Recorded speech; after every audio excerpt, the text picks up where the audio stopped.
How could I not? First visit to your house. Well, you know, I wanted to have it looking decent before you first came. Oh, your mother had been so proud of you. Getting your own place, at last. She would. Although she would have interviewed my decorating. I still miss her, you know. So do I. Every day. More so since you moved out. The place is so quiet now. Anyway, any issues? Got the toolbox in the car? Well, there was something. I knew it. Back in a sec.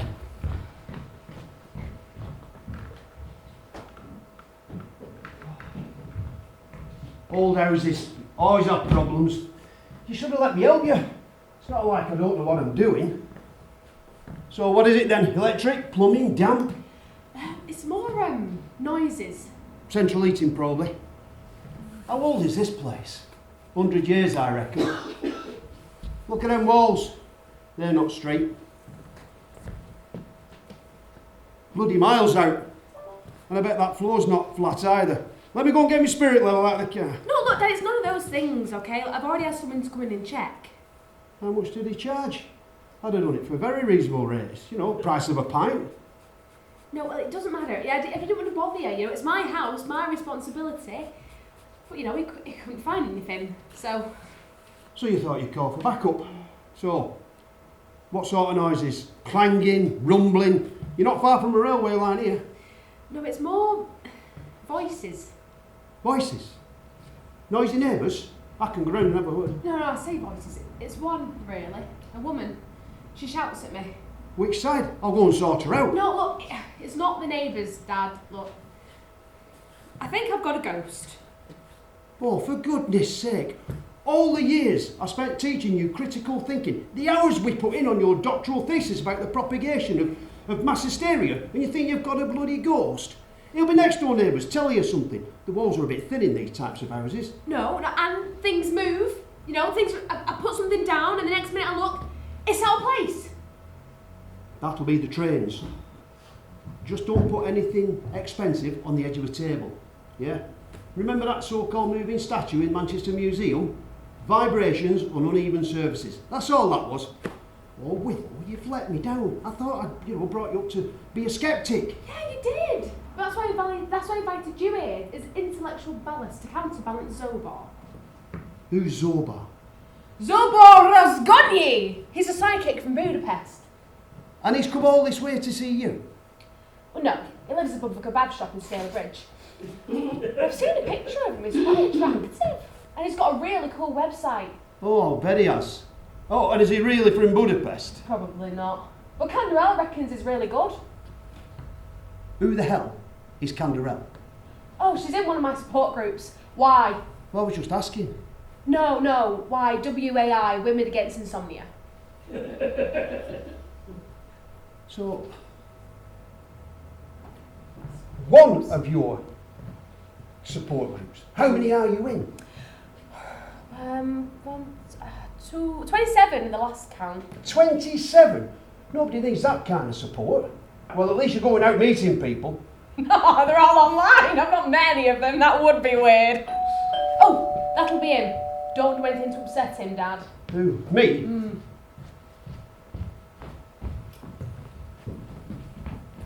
So, this is the place you spoke of? Yes. I can definitely detect a presence. I can feel the energy. It is coming from... there. Yeah, I'm not surprised. That's where the electric meter is. Dad. I can feel the vibrations permeating the very fabric of the house. And I can feel the 635 to Urmston going past. It's always good to have a skeptic I can convert to the way of truth. Mess my daughter about and I'll convert you to a soprano, sunshine. You are a Willow. Yes. And, well, this is my father. In Hungary, we are taught the Willow represents great beauty. Not everything we are taught is true. Oi, I'll slap you. I've heard worse chat-up lines. So what can I do to help? Please to clear the table. I must have room to work. Yes, of course, sorry, I'll move these.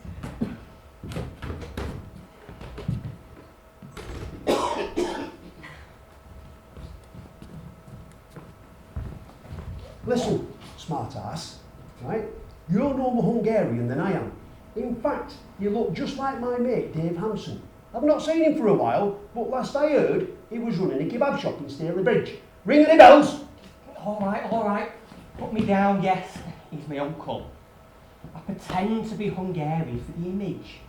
Zoboros Gonyi. Sounds more like a psychic than Eric Winterbottom. I've got to earn a living somehow. So you're Alison's lad then? Yes, but don't tell anyone. Please. I really am psychic, I can help. All right, for Willow's sake. If you can give a peace of mind, I'll let you off. And I think tonight's seance will be free, won't it? I could call it an introductory offer. That'll do. And can you put a word in for me? She's gorgeous. Well, that all depends on how you do, doesn't it? Oh, I can sort this, no trouble, trust me. I'm not sure I do, but I'll give you the benefit of the doubt. So, we will begin. You will sit here on my right, and your father on my left. We join hands, and I try to find your restless spirit. Please be warned, those who have passed on see the universe from a different temporal perspective. Any messages they give may not make sense to our limited viewpoints. Flannel at its finest. Don't matter what nonsense he comes out with. If it don't make any sense, it's not his fault. Ignore him. He doesn't trust anything he can't measure or take apart. I will now attempt to contact the departed. No interference, if you please, particularly from you.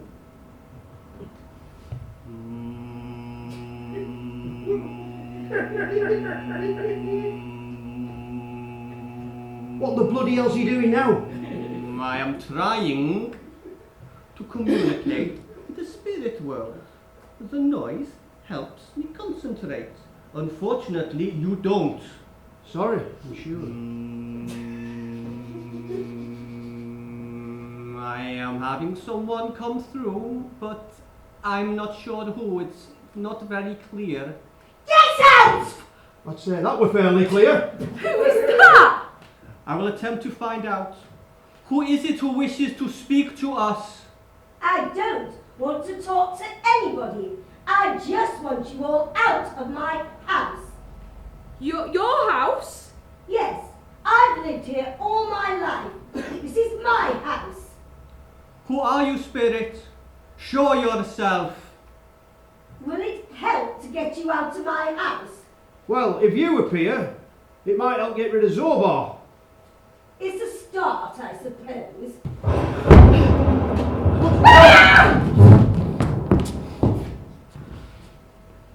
Who the hell are you? Excuse me, please. This is my seance. Who the hell are you? My name is Peony Nelstrop, and I want to know what you're all doing in my house. Your house? Yes, my house. And there's no need to be rude. But it's not your house. It's my house. I bought it last month. Not from me, you didn't, young lady. No, from Mr. and Mrs. Robinson. Oh, I wonder why it was so cheap.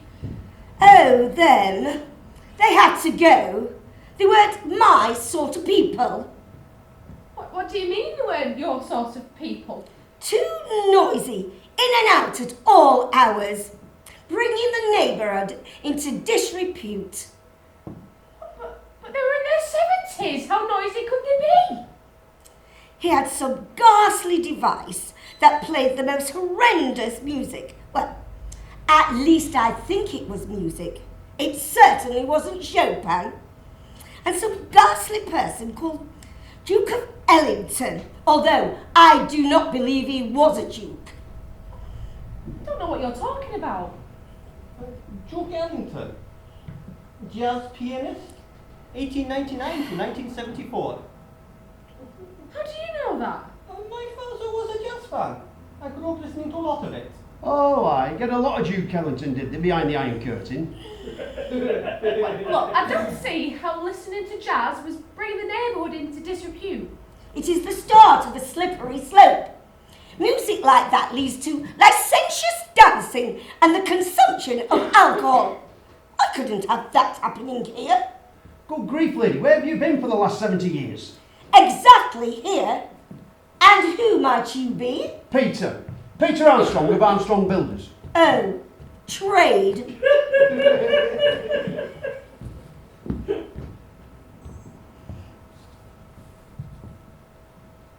And father to that young woman you're trying to evict. I'm sorry, I'm struggling here. I'm not surprised. You don't seem very clever. Which particular part of the conversation are you having difficulty with? You seem to remember who you are, so it appears all is not lost. I mean, I'm struggling with you. Me? Yes, Why? because Peony Nelstrop died in 1913. I've seen the grave at St Catherine's on Almond Street, so you can't be her. I most certainly am. But ghosts don't exist. I beg to differ with you on that point. So do I. This is my job, remember? Although it's never gone so well before. But they can't exist. The death of the brain defies all human knowledge. Does it, Dad? I mean, what if consciousness just moves from one state to another at a point a body dies? Well, where's the empirical evidence? Standing right in front of you. And how do we know that's an actual ghost and not somebody you've tried to smuggle in to try and trick us? Such a despicable act never occurred to me. Oh, well, to be honest, I wouldn't have said you were bright enough to come up with it, lad. But my point remains, where's the evidence? You could just try and touch her, Dad. I mean, if she's a ghost, your hand will go right through her. Ah, practical experiment. Your critical thinking skills haven't quite deserted you yet. I wouldn't advise that. No, I bet you wouldn't. Right, let's do it. Oh, no, you don't. I've had no man's hand on me for over 150 years, and I have no intention to start again now. Stop and desist, I say. How are you doing that? What? Is it... She just stopped me in my tracks. What is it, some kind of hypnotic suggestion? The inhabitants of the spirit world have powers beyond those of our earthly realm. Well, you would say that, wouldn't you? Where's the proof?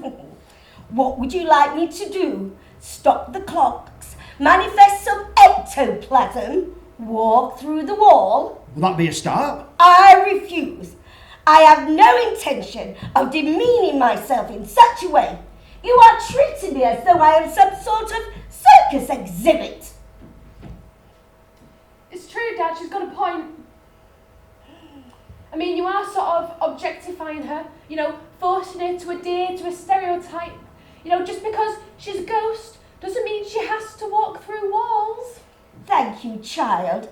It is very kind of you to support me in that way, but I'd still like you to leave my house. Damn!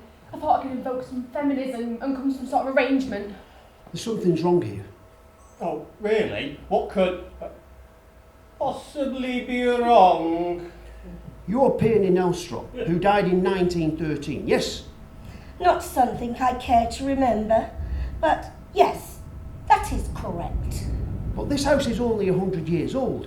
It was built in the 1920s, so you would have never have lived here, so how can you be haunted it? That, Mr. Armstrong, is a very good point. Who are you really, spirit? Peony Nelstrop. This house was built on the foundations of where I used to live, and a much nicer house it was, if I may say, not like this poky, dingy little hole. Well, I rather like it. Well, you won't be living here for much longer if I have my own way. Just exactly what have you got against my daughter? Have you seen the way she spends her days? Staring into those machines all the time, typing away to no results that I can see. She never leaves the house. Nobody ever comes. She clearly has no friends. I mean, that's no way for a young woman to live her life.